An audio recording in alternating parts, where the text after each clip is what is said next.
Buenos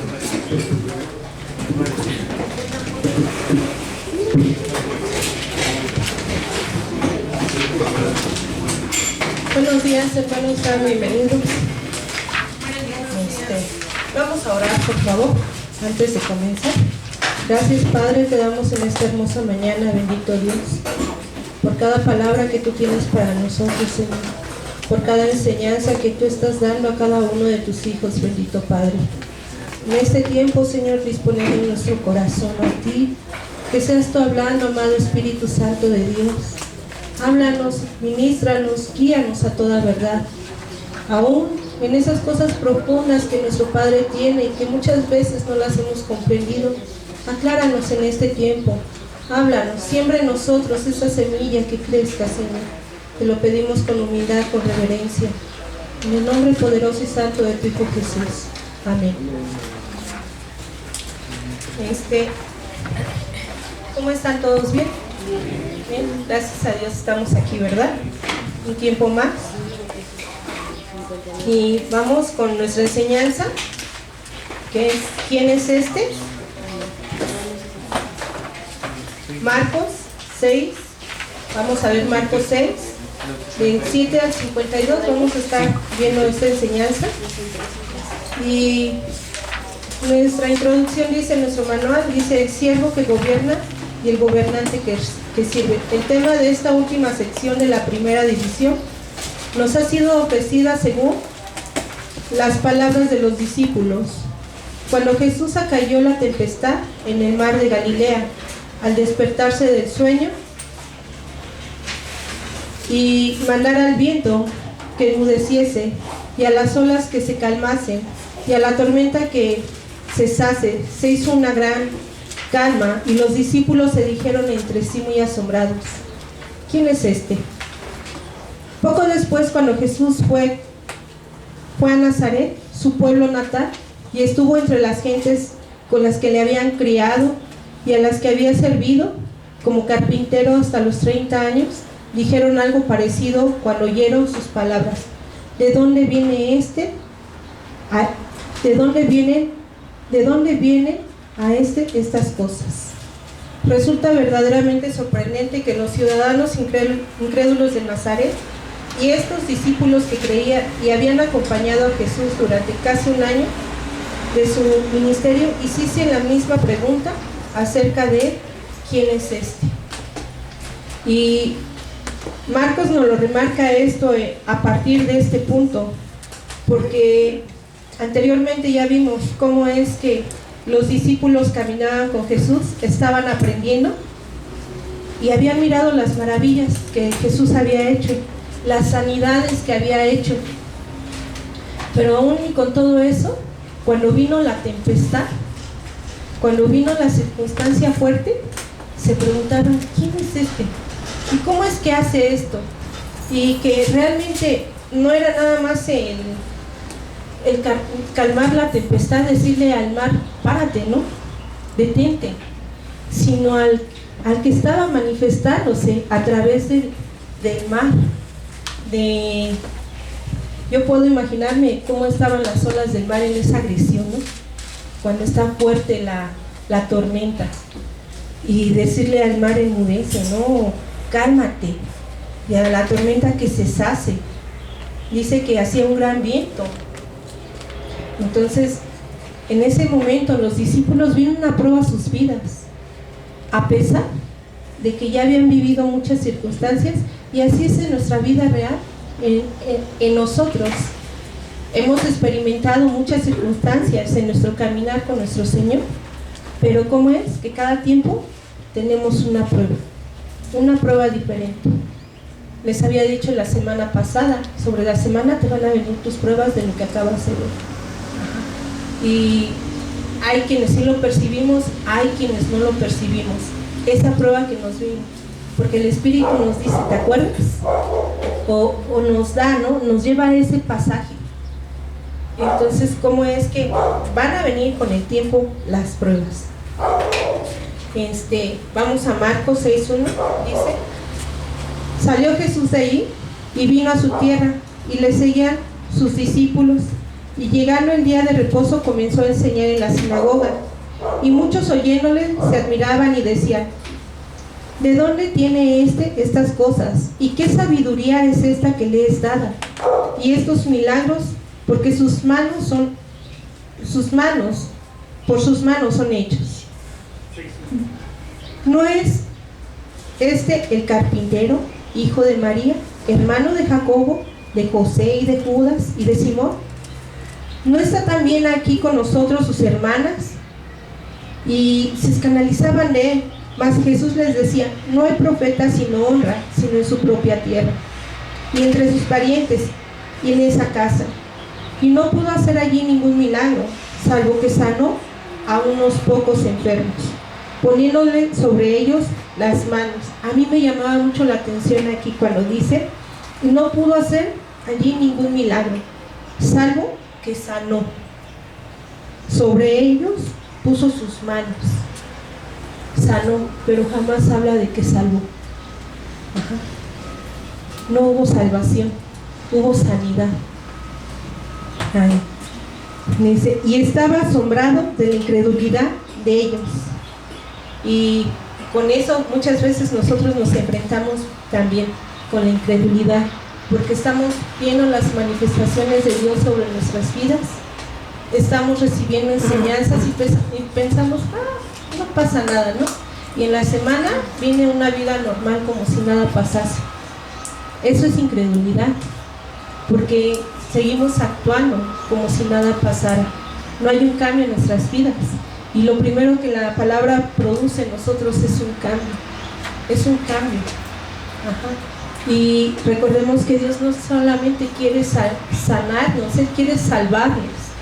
Él quiere sanar nuestra alma, nuestro espíritu, del odio, de la mentira, del chisme, de la murmuración. Entonces Dios quiere ir más allá con nosotros. Dios quiere ir a esa sanidad, pero quiere ir a la salvación de nuestras almas, que seamos salvos por su gracia. Dice: es evidente que nuestro Señor considera que ahora es necesario que los discípulos empiecen a responder a esta pregunta, de modo que en toda esta sección participa en una campaña deliberada por enseñarles quién es. Ese es el tema de esta sección. ¿Quién es este? Este que le dice al mar: párate, que le dice al viento: detente, que a los enfermos levantan, los sana, que los restaura, que levantó muertos. ¿Quién es este, no? Y que aún los que le conocían, en las enseñanzas pasadas hablábamos con relación a Juan, que Juan conocía el testimonio de Jesús, era su primo. Entonces, de igual forma, cuando él regresó a la ciudad, a Nazaret, que decían: ¿y quién es este? Es el hijo del carpintero. ¿Cómo es que ellos pasaban por desapercibido su testimonio? No lo percibían. Porque para ellos les resulta: pues es el hijo del carpintero, ¿no? ¿Qué puede hacer este, no? ¿Qué podía hacer él? Cuando realmente él ya llevaba un testimonio de pequeño, porque dice que él enseñaba. Desde pequeño ya estaba en las sinagogas enseñando. Entonces, ahí lo que había era la incredulidad, pero también la oscuridad de los ojos. Podían ver, pero no veían. Podían escuchar, pero no escuchaban en realidad. Dice: al llegar al final de esta sección, los discípulos habrán encontrado la respuesta a esta pregunta. Empezamos en el capítulo 6, versículo 7, cuando los 12 discípulos son enviados a cumplir una misión. ¿Quién me ayuda a leer el capítulo 6, versículo 7? Después llamó a los 12 y comenzó a enviarlos de 2 en 2, y les dio autoridad sobre los espíritus inmundos, y les mandó que no llevasen nada para el camino, sino solamente bordón, ni alforja, ni pan, ni dinero en el cinto, sino que calzasen sandalias y no vistiesen 2 túnicas. Y les dijo: donde quiera que entréis en una casa, posad en ella hasta que salgas de aquel lugar. Y si en algún lugar no os recibiréis, ni os oyeren, salid de ahí y sacudid el polvo que está debajo de vuestros pies, para testimonio a ellos. De cierto os digo que en el día del juicio será más tolerable el castigo para los de Sodoma y Gomorra que para aquella ciudad. Y saliendo, predicaban que los hombres se arrepintiesen, y echaban fuera muchos demonios, y ungían con aceite a muchos enfermos, y los sanaban. Y los sanaban, ¿verdad? Entonces dice que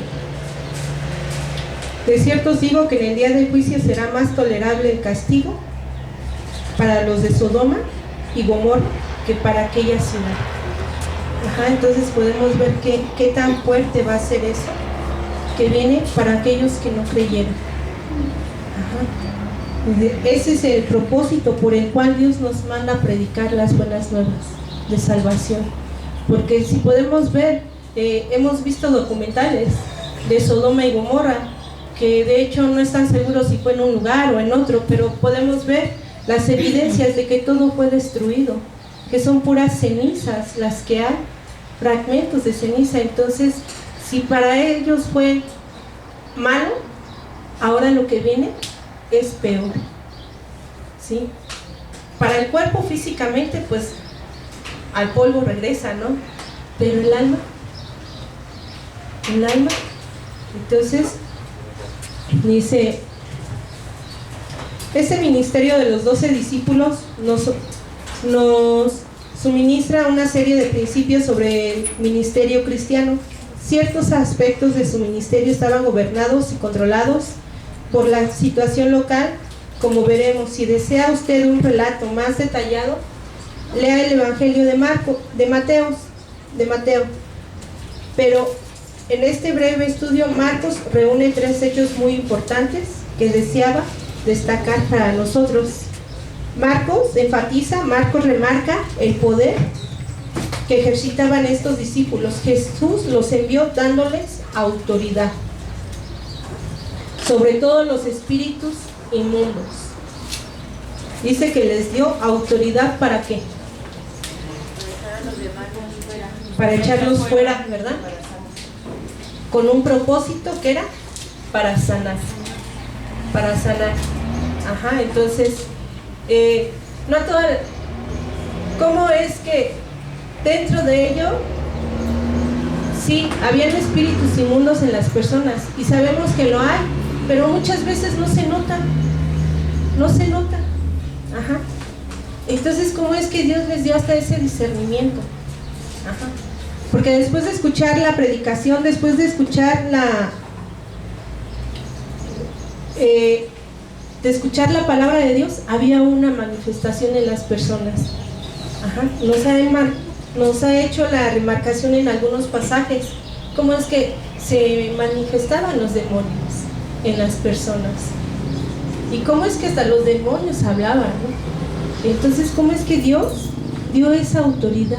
Jesús les dio esa autoridad a los discípulos de ir y predicar el Evangelio, de orar por esas personas. Pero dice algo muy importante, dice que los ungían con aceite, y Jesús no ungía con aceite. Aquí solamente los discípulos son los que ungían con aceite. Recordemos que el aceite es algo simbólico. No te vaya a pasar de que el día de mañana te toque orar, Dios te ponga a orar por una persona y vayas a pensar, híjole, no lo ungí, Dios no va a escuchar la oración. No, eso es algo simbólico. Simboliza la presencia del Espíritu de Dios. Es algo simbólico. Entonces no hay que entrar en esa preocupación, ni es que no traigo aceite y entonces ¿con qué lo voy a ungir? No, confía, porque el que va a hacer la obra es el Espíritu Santo. Quien lo va a sanar es nuestro Señor, y si es la voluntad de Dios sanarlo, y si no, nada más es que le prediques el Evangelio, que él crea, que sea salvo, porque ya era su último tiempo aquí. Entonces es un gran privilegio, ¿no? Cuando Dios te envía a orar por los enfermos, pero cómo Dios nos envía y nos capacita, y cómo a ellos les decía que no llevaran nada, no llevaran cobija, no llevaran dinero, no llevaran oro, no llevaran plata, que se fueran así. Pero a veces uno quiere cargar con todo, ¿no? Espérate, es que se me olvida mi bolsa de pintura. Pues es que vamos a orar por alguien. Ajá. Vamos a ir a hacer lo que Dios nos envió. Ajá. Y estamos más preocupados por las cosas materiales que por lo que Dios va a hacer en este tiempo. Y dice, para comenzar, Marcos nos remarca el poder que ejercitaban estos discípulos. Jesús los envió dándoles autoridad sobre todos los espíritus inmundos. No sé cómo lo hizo, pero es evidente que el Señor pudo impartirles el poder que Él mismo poseía. Jesús es el que impartía ese poder y ellos podían ejercitar a pesar de la distancia. O sea, que no tenían que tenerlo al ladito. Y en otros pasajes, en otras parábolas hemos mirado, ¿no? Cómo le decían al Señor, tan solo di tu palabra, Señor, y sanará, ¿no? Sanará. Tan solo hazlo, Señor. No necesitas ir allá. Yo sé que tú lo harás, porque reconocían el poder y la autoridad que había en Él. Y así pasa también con nosotros. En algunas ocasiones nos aferramos que nuestro pastor a fuerzas vaya a orar por nosotros. Ajá.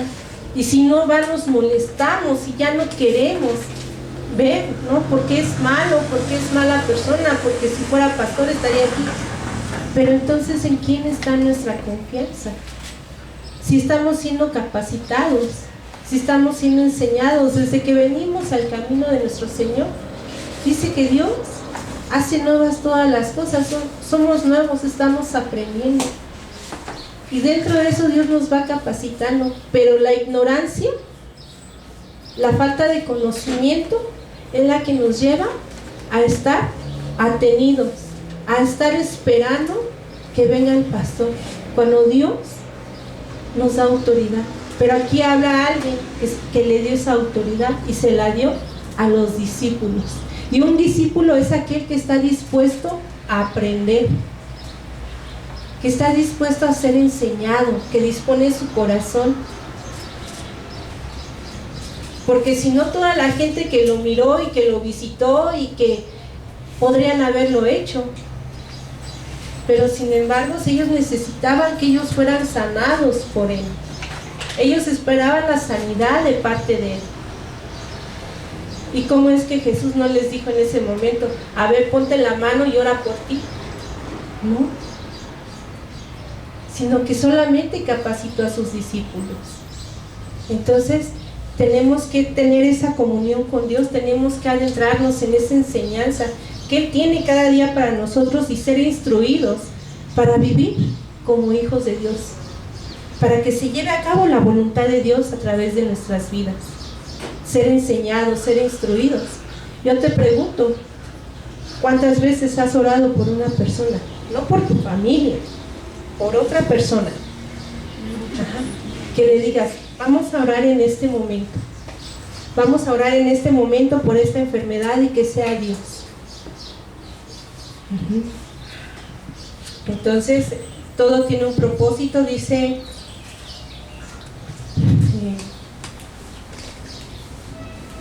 Mucho tiempo después, estando en el aposento alto, cuando se disponía a dejarles, les dijo, vendrá otro consolador que os fortalecerá. Esto implica, como es natural, que ya estaba allí y era Él mismo. Él mismo suplió el poder y la autoridad que se necesitaba para este ministerio. El poder y la autoridad. Y a nosotros nos ha sido dado el poder y la autoridad. Ajá.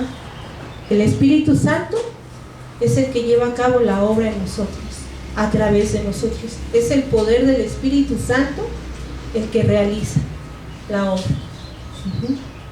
¿Por qué? Porque dice que os enviaré a otro, al Consolador.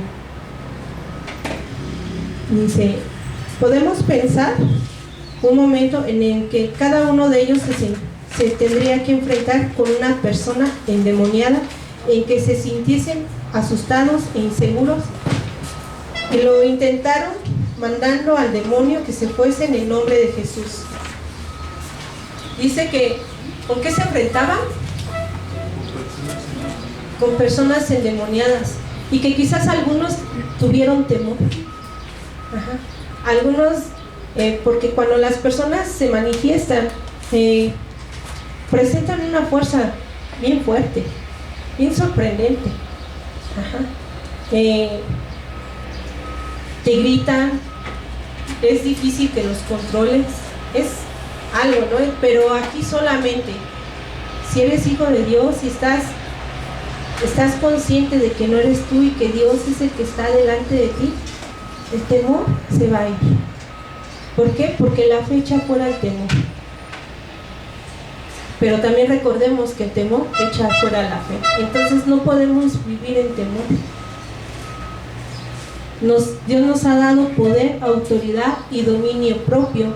Nosotros podemos controlar nuestro cuerpo, podemos controlar ese temor y decir, pues es que no debo de tener temor. Cálmate.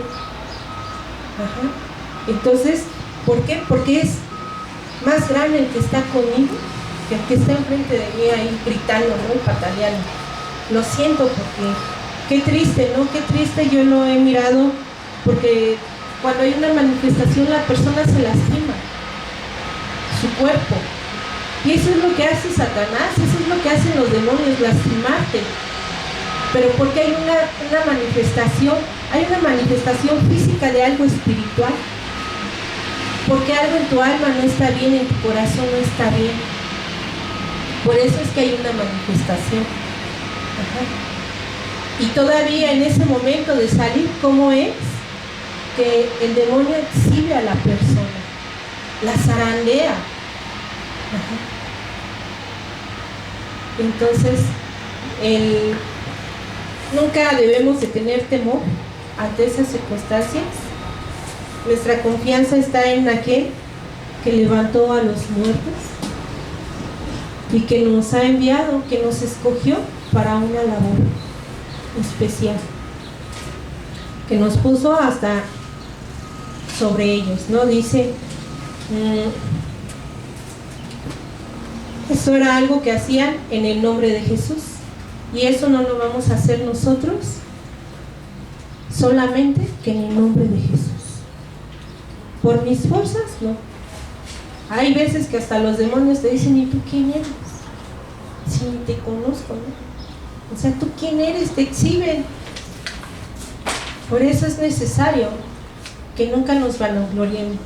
Todo lo que Dios nos permite hacer es por Él, y porque Él es el que lo hace. Nosotros tan solo somos un instrumento.